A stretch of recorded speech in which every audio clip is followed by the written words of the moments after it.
बुवा बितेपछि परिवारको नाजुक आर्थिक अवस्था उकास्न ऋण काटेर मलेसिया गएका थिए पिपरा 7 महोत्तरीका गुलाब दास। हजुर, उसको नाम गुलाब दास हो। उसको बुवाको नाम नन्द दास। हजुर, दाइको नाम लाल दास। छोराले पैसा पठाएपछि ऋण तिर्ने आशा र घर बनाउने सपना उनका परिवारलाई थियो। पैसा त परको कुरा भयो, गुलाब समेत संपर्कविहीन भए। मलेशिया वाले बेटे से बात भगेले कि ना भगेले? नहीं वही कहियो नहीं गेले तो ऐसे कहाँ कति साल भगेले? 10 बरस। 10 बरस से बात ना भगेले।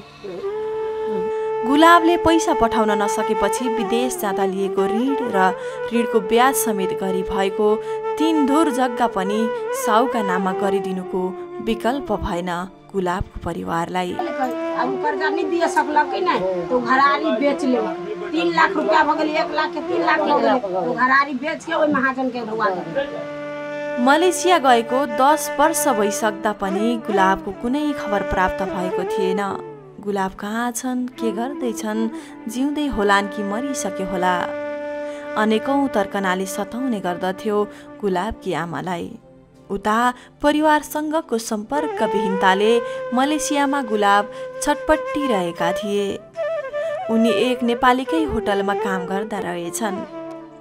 मलेसियामै रहनुहुने एकजना मनकारी व्यक्तिले निजको अवस्थाबारे जानकारी गराई परिवार खोजिदिन हामीलाई अनुरोध गर्नुभएपछि हामीले गुलाबको परिवार खोजी गर्यौं।